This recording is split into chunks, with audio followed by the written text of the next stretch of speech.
seated. Well, welcome along, everyone.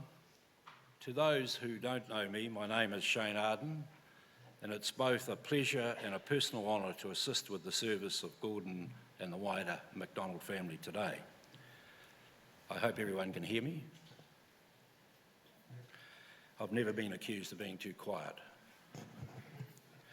Kathy and I offer our deepest sympathy to Robin and Dean, Gavin and Jackie, Linda and Steve, all the grandchildren, great-grandchildren, and the wider family at this sad time. So there's a few housekeeping issues I should deal with to start with. First of all, I'd like to thank Kelsey. During the preparatory sort of stage of this, I said to her, given that she's writing the notes, if anything goes wrong, it's clearly her fault. But she's done such a wonderful job, I have to say that that's not going to be true. If anything isn't right, it'll be down to me. Thank you, Kelsey. In the event of a fire or other disaster, please exit through the doors you came in by. For those who may need them, toilets are on the left-hand side of the building as you go out in the front, in the foyer there. Could you please turn off your cell phones or put them on silent?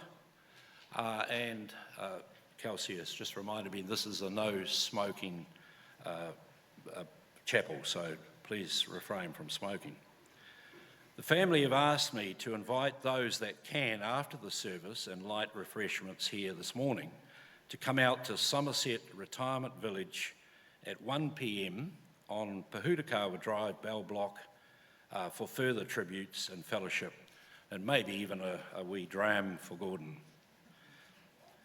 The burial will be at Opunake Cemetery at 1 p.m. tomorrow, where Gordon will be laid to rest beside his late son Trevor, Val's ashes, and as many as can will be most welcome there also. Well, Mac, it has now been 3 days, so I think it's safe for us to proceed with the service. The problems that Mac and I have solved at Mac's Batch over a beer and a coffee would make the current Prime Minister look very ordinary, I have to tell you. We gather here today in the beautiful Tianui Chapel, surrounded by love of family, friends, and those that knew Gordon for a long time, to celebrate and honour the life of Gordon Alexander MacDonald, a much-loved father, grandfather, brother, friend, neighbour, a man whose roots ran deep in the land and the communities he served. We also extend our welcome to those who are watching this service via live stream. We especially acknowledge Nick and his family from Disneyland, the whānau in Perth and Christchurch, and all other friends not able to be here today that might have wanted to be. I'm just wondering if everyone might just turn around and wave at the camera at the back there to make them feel as though they're part of the service. For everyone, wave at the camera. Let's help those watching from afar feel included and surrounded by this moment. Although you may not be here in person, your presence, your araha, and your connection to Gordon are felt deeply by all of us. Now we're going to light some candles, and I would like to invite Robin, Gavin and Linda to light a candle in remembrance of Gordon's loved ones who have gone before him, his beloved wife Valerie, his much-loved son Trevor, and his treasured granddaughter Talia. So would you like to do that? Is it going to happen now? Okay. This one's not down to me.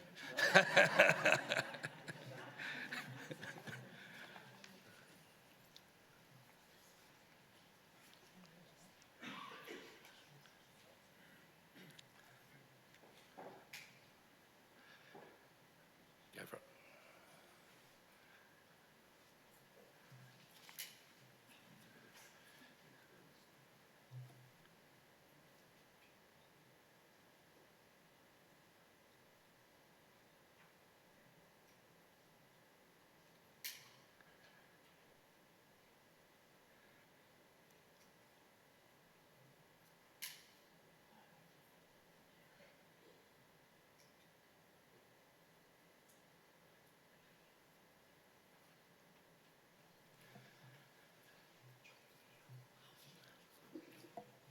As these candles burn, may the presence of those not with us be felt beside us today, and may their memory bring comfort as we honour Gordon's life. So now we are going to move into eulogy. We now turn to Gordon's story, a story that spans decades of farming, hard work, family devotion, community, and a life lived with grit, loyalty, and a quiet strength. And I'd like to call on our old mate, Andy Smith, our Aussie mate, Andy Smith, I might add, to come and make a few comments. Thanks, Andy.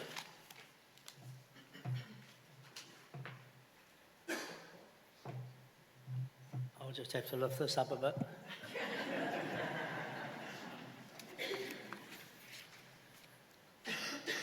I've just come here to give a few notes on Gordon's great life.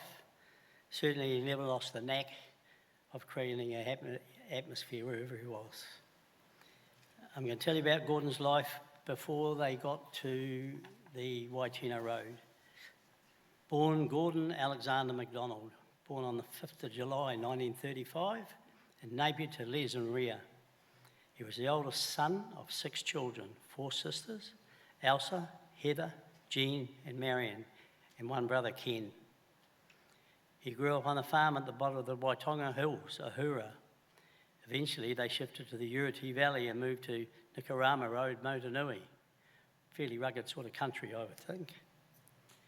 Gordon went to the Motunui School and then the Waitara High School, which he left at 15.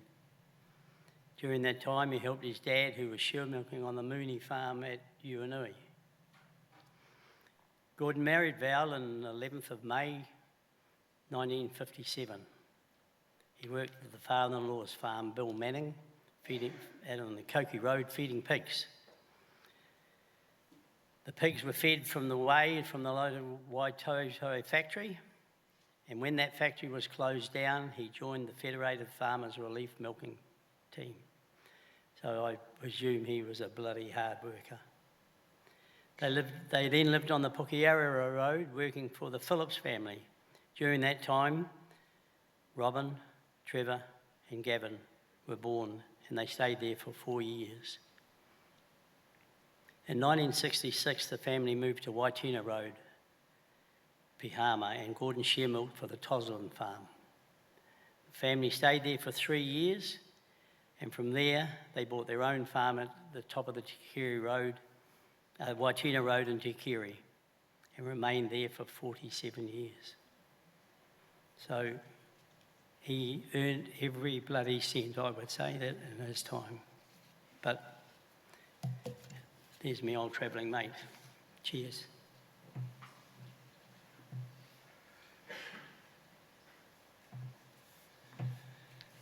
You're right, Andy. He was our neighbour for a long time and he was a bloody hard worker. Now, I'd like to hear from a very long-term neighbour and very close friend, Gary Johns.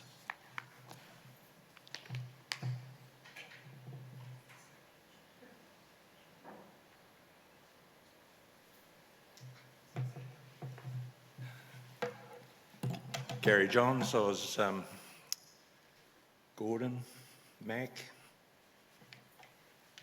Weka, whoever else you wanted to call him, his neighbour for those 47 years, and a lifetime friend until he passed last Saturday. I spoke to him about 3 days before he passed, and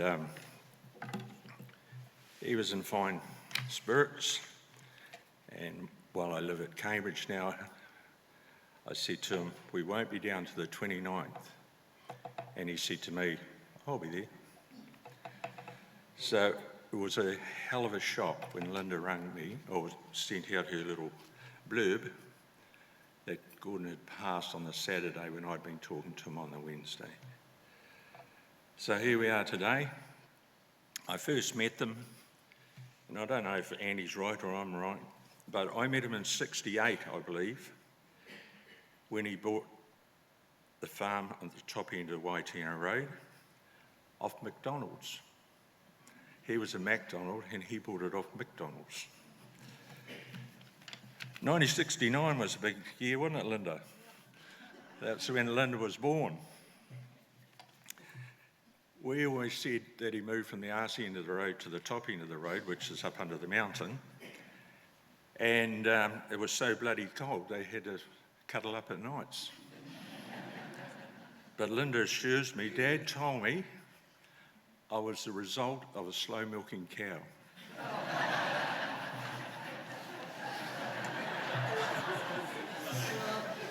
So whether that's true or not, or it was cold, I'm not sure.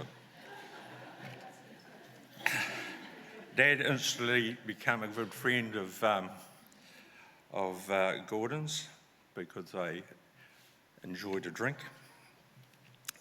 And they'd been up there for some time and the front hedge needed cutting. So one night over a few beers, they dreamt up a way of cutting the hedge around the house on Waitino Road. So they loaded up one of our Fergies with a sickle boy mower on it, put it on a trailer. Gordon drove along the hedge. Dad was sitting on the trailer, tractor on top of the trailer. They cut the hedge, made a beautiful job. Went to pull out, bloody thing fell off the trailer. Dad was running by then, but that was one of the things he got up to. Haymaking, and I spoke to Shane about haymaking. Haymaking was a big, big thing in the day, and in the early years, I baled all the hay. We had a 440 international baler and baled conventional bales. And I remember one night we just about had them in. I was baler man, so I didn't have to lift many bales.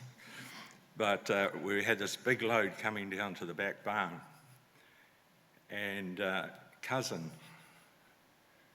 was it Garth? Yeah, Garth, he was helping on the farm.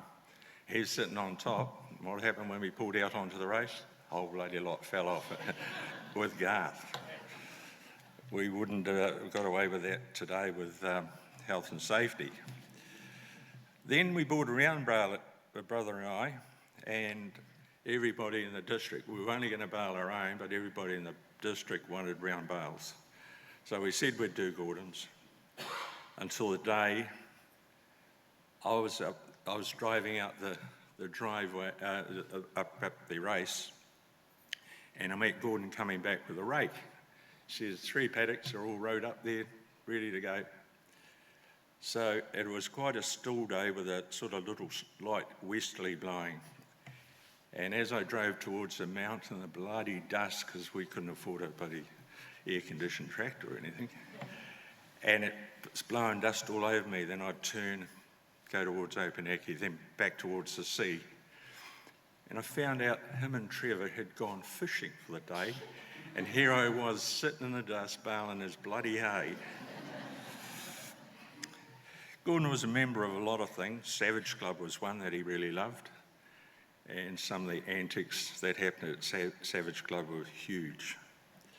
Played golf, became a reasonable golfer too, old Mac. And we had a lot of beach holidays at Opunaki.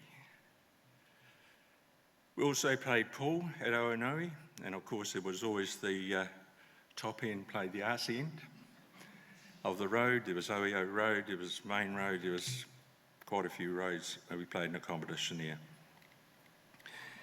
In 1982, my dad decided to die, and Matt became my pseudo-father. And I can remember the time when my son Cameron and Mac's grandson Cale's over here, he's a little embarrassed, starting fighting on the lawn, and I mean fighting. They were about 6, and they were punching into each other.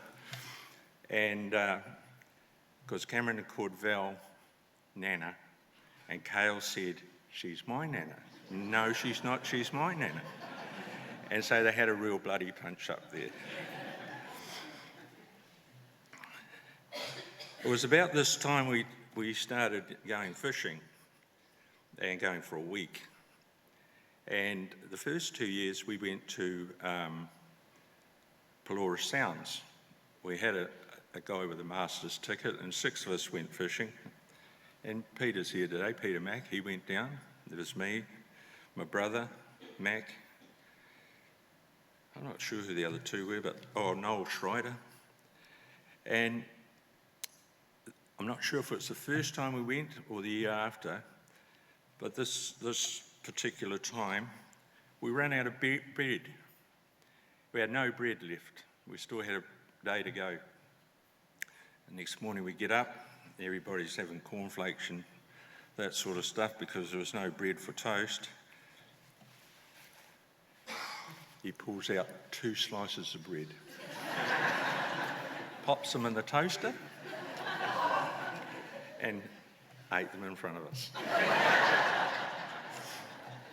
We called him Weka after that, and he was always known to a lot of us as Weka, especially when we talk to each other.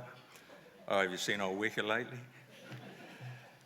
But those were the sort of things he got up to. A real good guy, and we did numerous other trips up north. Shane did come on one of them, and we did Gavin came on one of them too, and we did numerous trips. I think for 9 years we went up north, once out of Lee, and all the other times out of Tutakaka, where we managed to catch a lot of fish. Graham Phillips, you here, he came on most of them.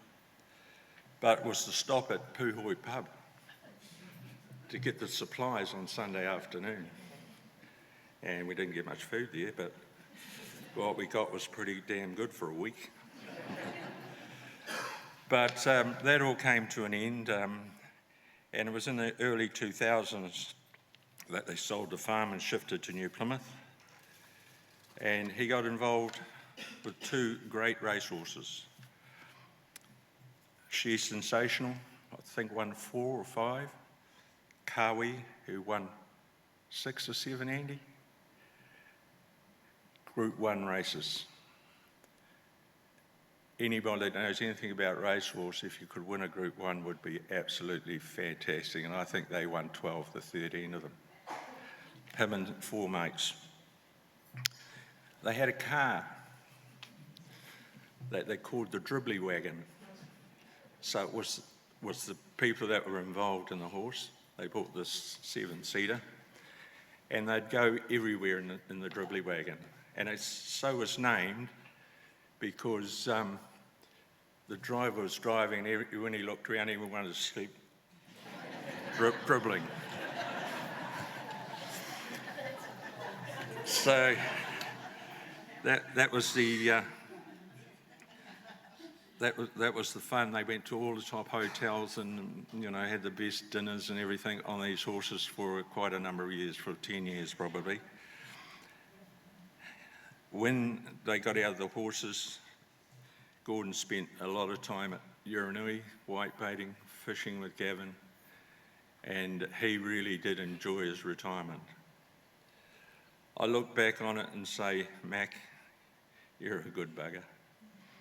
And to Robin, Gavin and Linda, and the late Trev, who I haven't mentioned, but Trev and I, when he came back from America, we decided to tramp around Mount Egmont, and you can see what sort of condition I was in.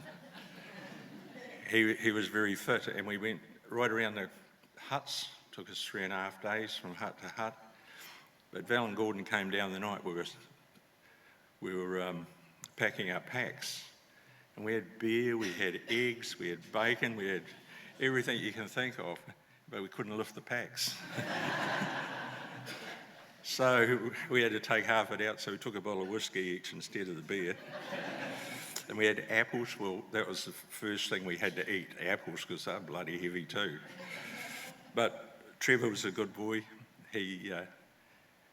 I can still see him coming to my place at 2 or 3 o'clock in the morning and going, he's trying to find the cord in the middle of the room. Switch it on, he says, you having a bloody beer with me? And so I'd sit up in the bed and drink a beer at 3 o'clock in the morning, and go and milk at 5. But he was a good bugger, Trev, and it was very sad to lose him. But Robin, Gavin and Linda, look after each other. You had very special parents. Thank you.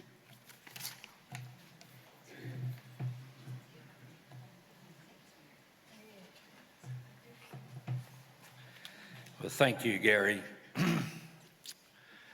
During the organisation of it, I think it was Robin gave Gary a call, and we had a talk about making sure we don't double up, which I think there might be a little bit, but not too bad. And I said to Gary, you talk about the fishing and I'll talk about the committees that Gordon was on in Te Kere. And the girls looked at me and I said, sorted. They decided it would have to take 3 or 4 meetings, and I don't know how many beers, Gary, for us to get it sorted, but we had it sorted, and it's sorted. So thank you. So I first met Gordon and Val in it's debated, but 68, 67, 68, something like that, when they bought the farm, 106 hectares at the top of the Waitina Road, off Keith MacDonald, as Gary said. So a MacDonald bought from a MacDonald, and as far as we know, they're not related, to the best of our knowledge, in New Zealand at least anyway.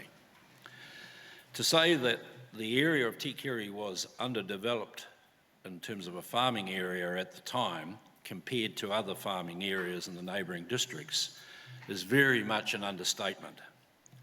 So Gordon and Val took to the development of their dairy farm with a determination still admired by myself and many others to this day.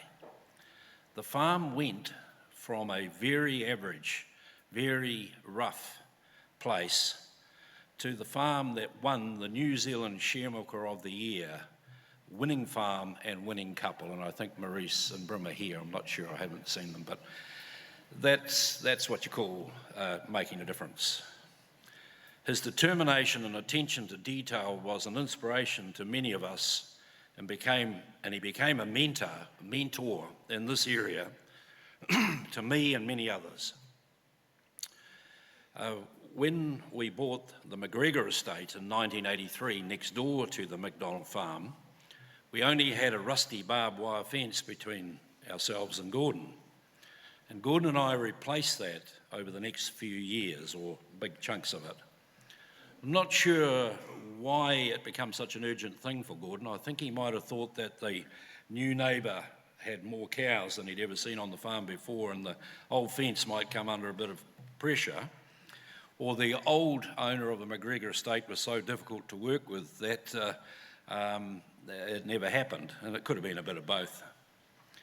During the early years at Te Kere, the youth of the district would often be part of a team to help with the haymaking, of which I was one. Now, I know that's pretty hard to believe today, but it's true. Gordon had a bad habit, in our opinion, of starting up the old 165 Fergie and 46 International baler at about 3 p.m. Not sure why that was, in the afternoon, which meant that we would have a lot of hay to pick up by hand after it became too wet to sweep because of dew on the ground, often finishing at 1 a.m. and sometimes 2 a.m. in the morning. And I think Gavin will remember that quite well. But all was forgiven when Gordon would invite us back to the house for a feed and a few beers. Now you can imagine the look on Val's face when, 5 or 6, half a dozen young lads with very poorly clad and ripped pants and singlets, covered in grease, sweat, dust, hay seeds, arrived at the house at 1 or 2 a.m. in the morning looking for a feed and a beer. This often meant leaving in time to go home to milk, just skipping out the bit where you go to bed. The competence of some of the milkers that turned up arrived at home has been debated. With all this going on the farm, you would be forgiven for thinking that not much else would happen, but you'd be very wrong. When the MacDonalds arrived, they already had 3 children, and Linda came along soon after. This meant the MacDonalds were instantly involved in school committees, with Gordon becoming chair of the Home and School Committee very soon after his arrival.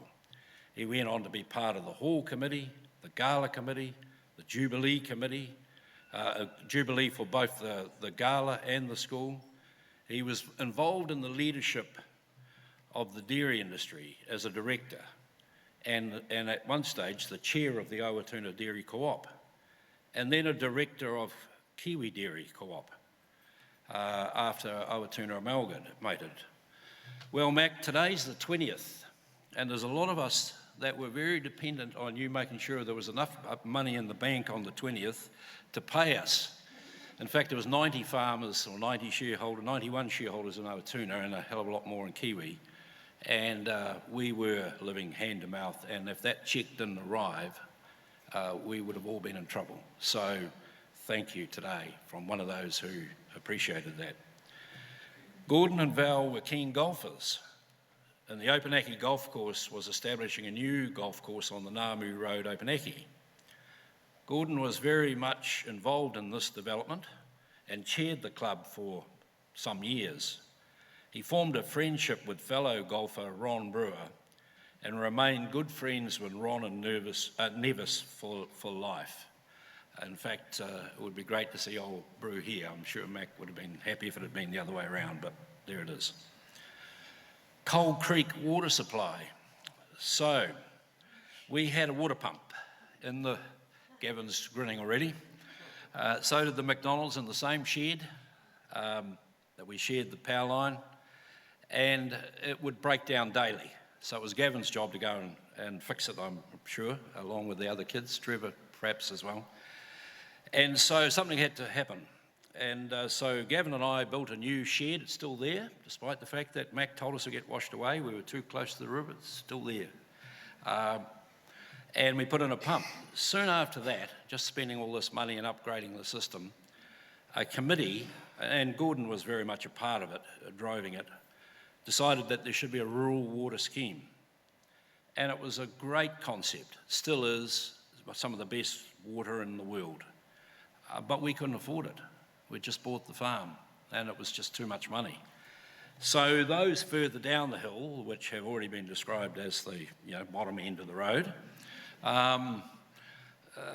decided, well, 2 or 3 generations of farm ownership, just bloody get on with it, pay for it, Well, we just didn't have the money and we couldn't borrow it. So I went to Gordon and I said, well, look, we want it, but this is our problem. And because of his involvement, we were able to pay it off. It cost us more interest and some costs that others didn't have, but we'll never regret it because it's one of the best water schemes, and Brother Neville chairs it today. So, as was mentioned, Gordon was in the Savage Club, and some of the entertainment we all had from that is legendary, I'd have to say. His involvement with racehorses and mussel farms, this was pioneering for the rest of us. We never did hear actually how it went, but who cares, because he gave it a go. Millennium Night in Tikiri. So we'd been hearing about Y2K and how aeroplanes were going to fall out of the sky and goodness knows what was going to happen. So we decided the safest place to avoid aeroplanes dropping on us would be at the Tikiri Hall, having a few beers and celebrate the new millennium.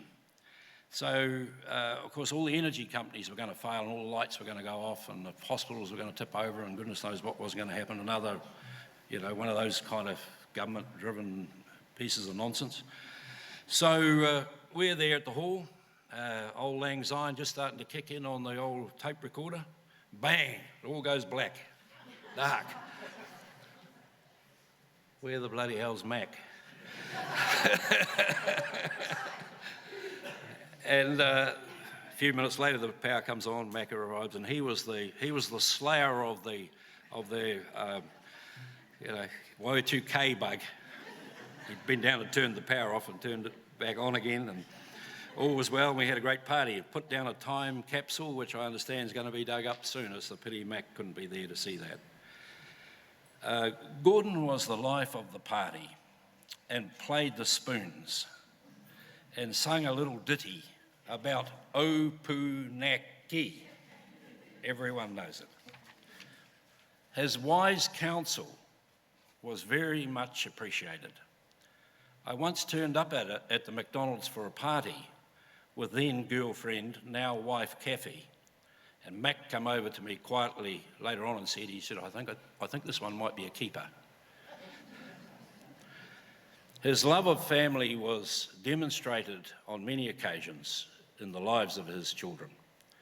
none more so than when son Trevor needed help in America, and later when he was struck down with a dreadful brain tumour.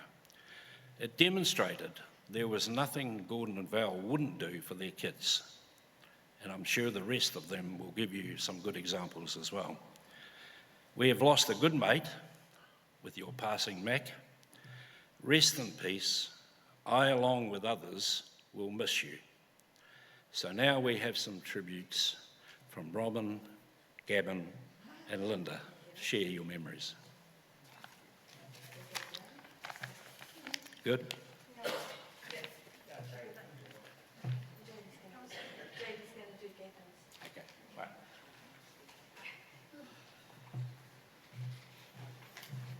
There's a lot of people here.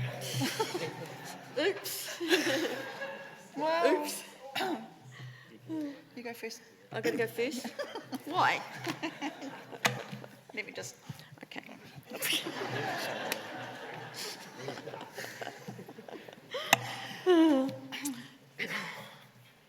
My dad, whom I will love forever, was the lighthouse of my life.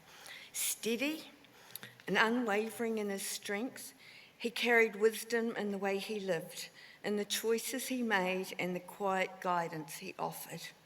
He taught me what it meant to stand proud with integrity. I had tall in there, but I changed it. It's okay, Bob. Always be honest, to work hard, and when times get tough, to wake up in the morning, plant my feet firmly on the ground and just keep going forward. He taught me how to drive the car, but he didn't yell too loudly when I crashed the Holden and wiped out the garage door. He taught me all the skills I needed for my life's journey. I was a farmer's kid with the most amazing upbringing.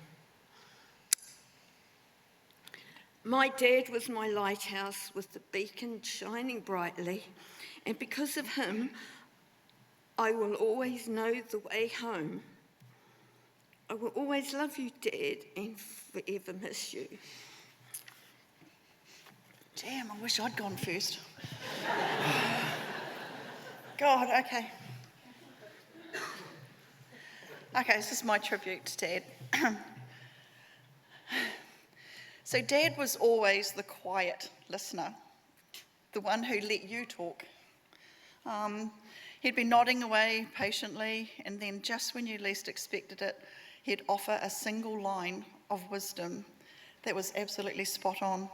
Sometimes I wondered if he was nodding because he was following every word or because he'd actually dozed off. I don't really know.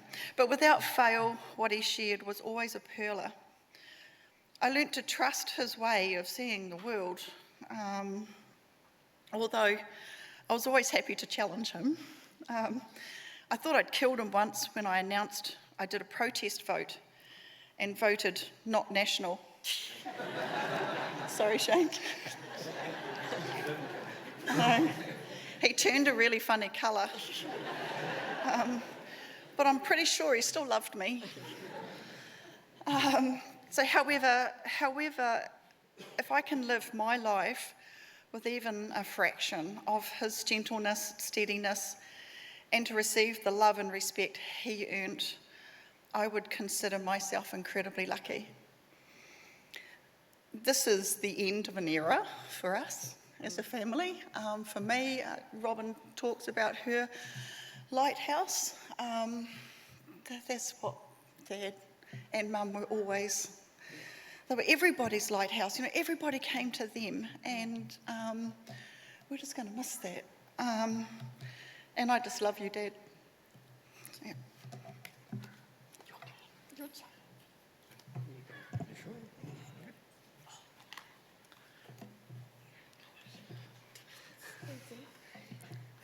From Gavin, Dad, the stories, the laughter, and the memories we shared, I'll carry forever.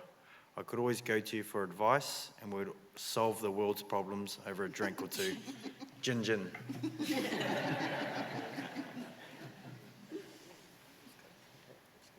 Okay, let's go. Okay. Thank you.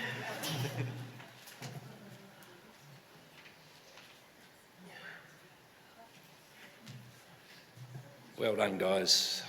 I know that's pretty tough. So now, a recent friend of Gordon's, Reverend Eugene Williams, would like to come forward and say a few words.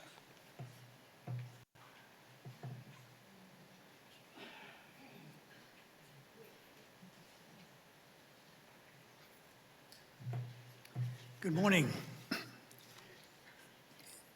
I want to thank the family for allowing me to share this special day with them and for allowing me to say a few words about Gordon. I've only known Gordon for 4 or 5 months, and yet he has had such an effect on our lives. 4 months ago, I was upstairs in Somerset having a cup of coffee with a lot of the residents, and this bloke leaned over to me. I didn't know who he was, and he just asked, "Chaplain, is judgment real?" So I said, "We need to have a talk." But later I explained it all to the man I now know as Gordon, and he went away very, very pensive. He started coming to a Christian gathering that we have at Somerset. And then 2 months ago, without prompting, without anybody saying anything to him, he said to me, "Am I too late?" I said, "What do you mean too late?" He said, Am I too late to have Jesus in my life?" I said, "Only when you're in the box, you're too late." He then just asked himself, without me saying anything, if Jesus would come into his life and help him. He told his family about it, and he told many other residents. And it was very clear to many of the residents and staff that something had happened to Gordon. Gordon had got the heavy jumper he always wore that seemed to wear him down, short sleeve shirts now, and out just talking to anybody. Gordon has now faced that judgment, and he did so with his head held high. He has now entered heaven. We're so proud of Gordon, and we will really miss him and his sense of humour. Gordon, one day we will meet again, and we'll rejoice together. And I just pray that God will bless and uphold your wonderful family that you have left behind. Thank you.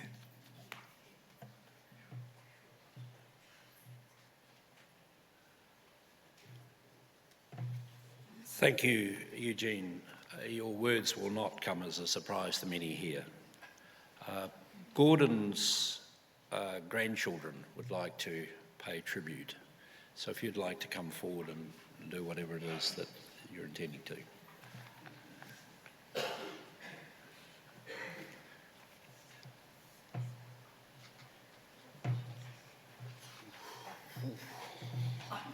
I better go first though. Our granddad, our captain, my best man at my wedding, and my best mate for most of my life. I like to say one of his sayings, never below us, never above us, always beside us.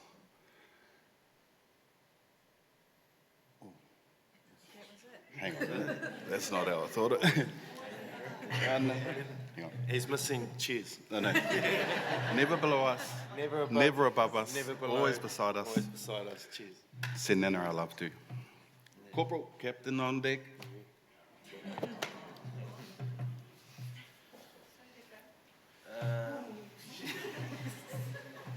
Guess we're going in oldest to youngest. Firstly, thank you, Shane. Thank you, everyone, for speaking. Andy, Gary, some wonderful stories. Some of those we remember and resonate. Yep, I'm Darren, younger brother to Cable, second oldest son to Robin. Got 4 kids of my own. Just want to share briefly some of their memories. My oldest boy, Lydian, asked him, but we couldn't bring them all up. So we were fortunate we came up from Christchurch this morning. I asked him what was one memory that you had of Granddad. He said, looking at that frail old man out of the batch, I thought I could beat him in an arm wrestle, but then he whooped my ass. So Granddad always had a firm handshake, and he always knew when to pull it, just right at the last minute. And we're the youngest daughter of mine, Zari. She wishes that she could be here. Her memory for Granddad is she remembers Granddad's wobbly lips as she would go up to kiss her. So he was always warm with affection, and it didn't matter what age they were. He could always be with that person on a different level, on their level, even though 50 years apart, it didn't matter.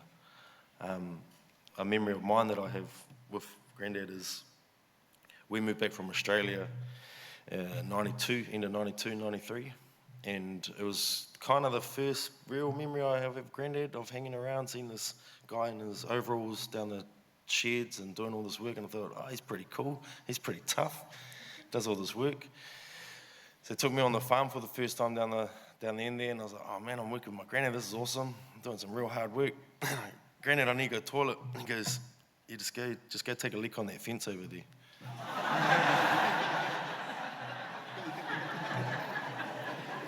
That memory left a lasting memory to today.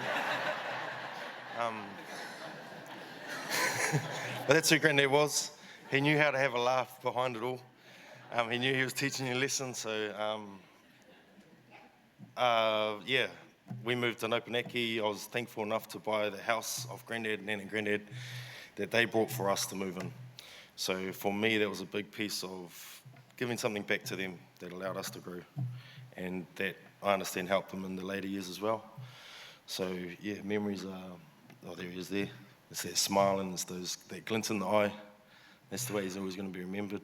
So thank you very much for everyone coming.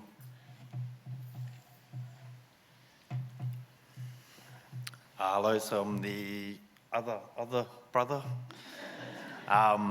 So I live in Perth now, so I moved over there years ago, set up my own life, and best memory I've got of Grandad is he helped me paint my house and showed me how not to screw it up. So I've always kept the same coloured paint throughout my house, and it's called Talia Beige. So it was, yeah, always been a special moment. I've always retained that through there. My wife and kids have got fond memories of him as well, and they send their love, so I'll read out a couple of their favourite memories. So my oldest son, Riley, fishing reminds him of Grandad, and he loves the visits that they came out to the beach and spent those times with them out there. Blake, Grandad used to have lots of fun with them, and he'll always think of him when we play the Shut the Box game, because it was the first time out at the batch that they got that, so we now have that game. And Levi just absolutely loved every moment he had out the batch.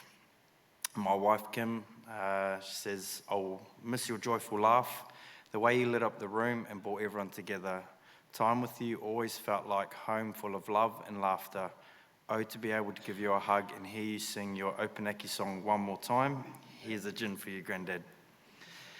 And from Sean, so his memory of Grandad is, one of my great memories of Grandad was when he would pick me up in his ute and take me for driving lessons. Something funny he'd always say to me was, what do you reckon, Shawnee? And I'd respond with, I don't know, Grandad. So we've all got our own special memories of those. I remember the first time he took me for a drive too, taking up my first car. He said it was shit, so I took it back. So, yeah.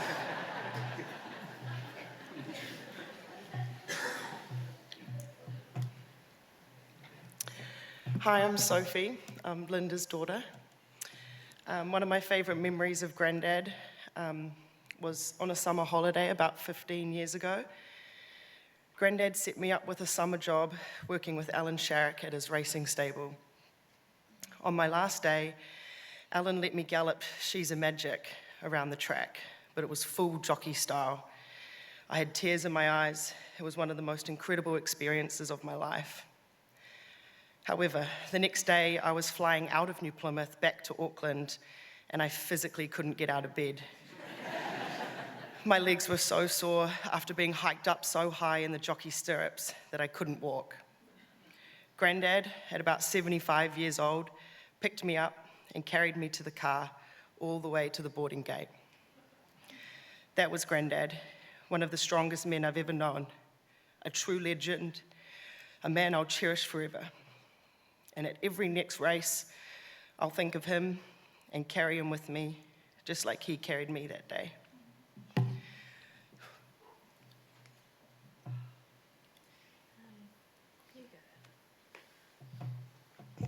Yeah, I'm Alex, Gavin's son. So one memory I'll never forget, we're whitebait fishing out at Awakino. I was sitting on the front of the quad bike, Grandad was driving, and on the way out to the whitebait fishing spot, there's this really big hole that we always had to drive around. Yeah, one time we got so close, it was real close. Really scared me. And yeah, I never figured out if he was just trying to give me a scare, just being funny, or if we actually almost drove down into this hole. But yeah, I'll never forget that memory.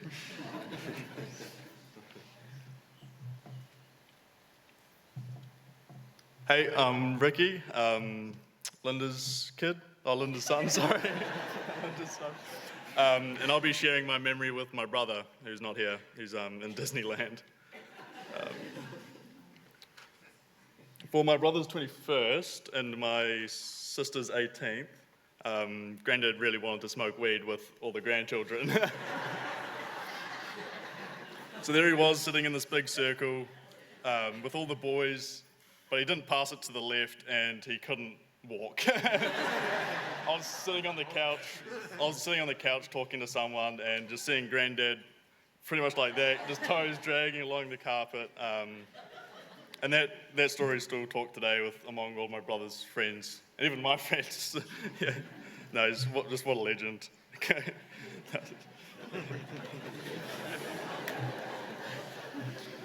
Hi, I'm Dana. I'm Robin's youngest. I've had a lot of memories with Grandad, but I've got a bit. But one of them is when we went whitebaiting once, and he picked me up, and he was driving his ute, and then after we'd finished packed up everything, and we were driving down Pukeari Road. Grandad, it's a T intersection.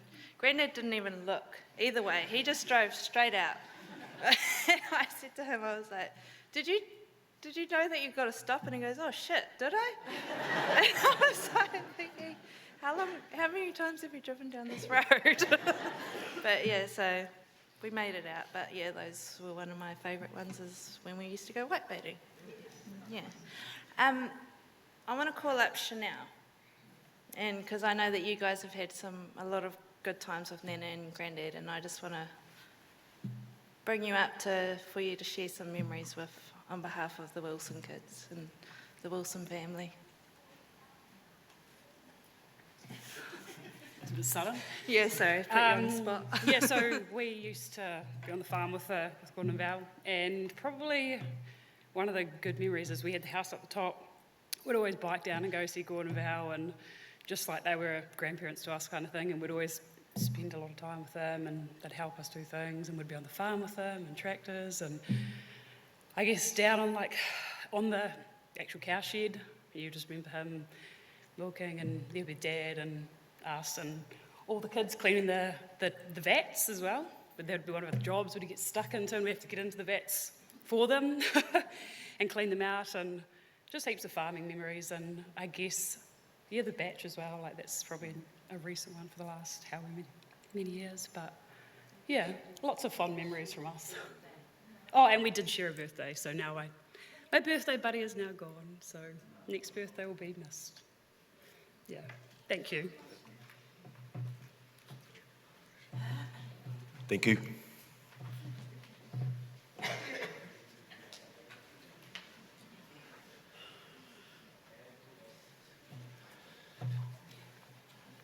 Well, thank you, each of you, for what you've shared today, and thank you to Little Buzz as well. That's well done. Thanks for inviting Chantal up. Your words painted a beautiful picture of Gordon, the man he was, the values he lived, and the love he had for family. And I've concluded that either the Jennifer plant's got a hell of a lot to answer for, or it's bloody good for you, and I'm not sure which one. It's 50-50 call at the minute. So now we have a pictorial tribute with songs that were chosen by Gordon, I believe, the girls said that he actually had pretty clear what he wanted. So Strangers on the Shore and Silenzo with a pictorial tribute.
Buonanotte amore,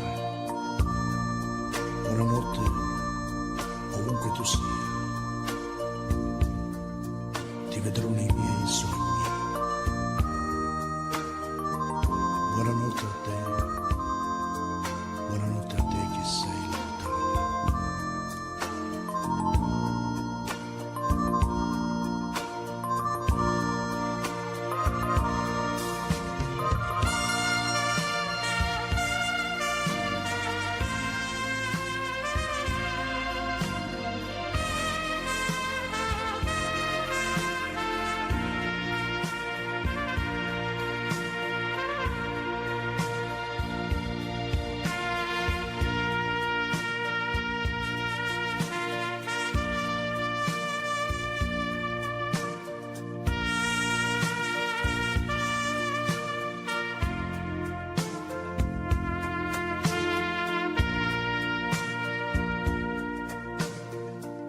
I never ever ran across Gordon on his scooter, but I had a few encounters with the 35.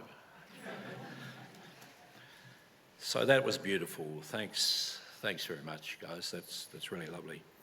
So now we have a musical tribute, and we are very privileged today to have the musical tribute performed by Gordon's grandchildren. They will sing "How Great Thou Art." You're all welcome to join in if you wish.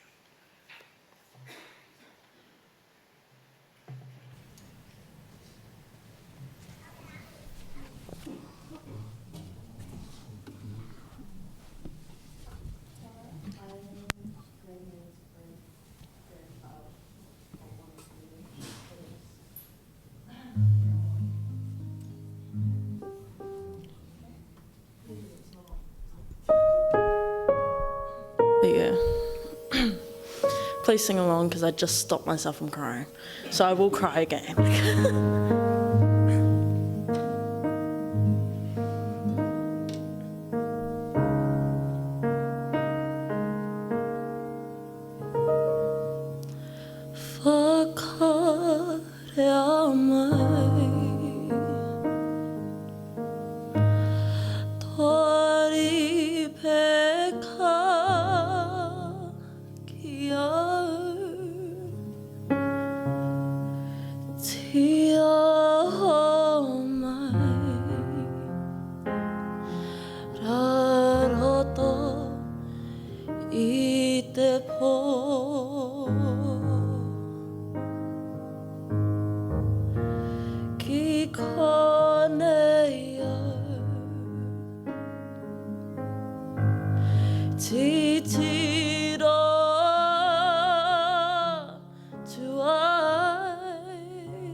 How great thou Went through the woods and forest glades, I wander and hear the birds sing sweetly in the trees. When I look down from lofty mountains splendor and hear the brook and feel the gentle breeze, then sings my soul, my Savior God, to thee. How great thou art, how great thou art. Then sings my soul, my Savior God, to thee. How great thou art, how great thou art.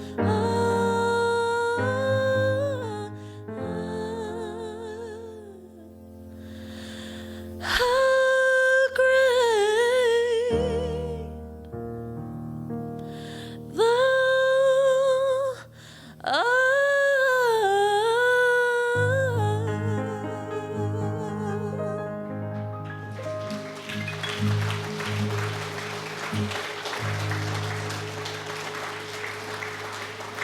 Thank you.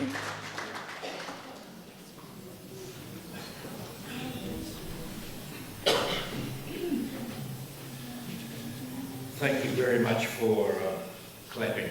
It's the only time during the service that I was struggling to hold it together. Beautiful.